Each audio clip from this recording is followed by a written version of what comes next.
உங்களுக்கு துணை செய்கிறவர் சாதாரணமானவர் அல்ல. கர்த்தராகிய ஆண்டவர் வாக்கு கொடுக்கிறார். கர்த்தராகிய ஆண்டவர் உங்களுக்கு துணை செய்கிறார். ஆகையால் நீங்கள் கடந்து போகிற இந்த பிரச்சனையிலே நீங்கள் வெட்கப்பட்டு போவது இல்லை. நீங்கள் வெட்கப்பட்டு போவது இல்லை. நீங்கள் வெட்கப்பட்டு போவது இல்லை என்கிற ஒரு ஞானத்தை கர்த்தர் உங்களுக்கு தருவாராக. உங்களுக்கு துணை செய்கிறவர் பெரியவர். இந்த காரியத்தில் நான் வெட்கப்பட்டுருவேனோ, இந்த காரியத்தில் அவமானம் எனக்கு வந்துருமோ, இந்த காரியத்தில் நான் எப்படி இதை செய்ய போறேன். ஆனால் ஆண்டவர் இன்றைக்கு கிருபையாய் கர்த்தர் வாக்கு கொடுக்கிறார்.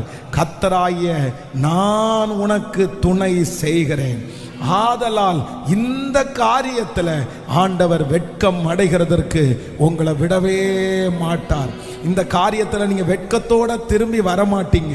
நீங்க அவமானத்தோட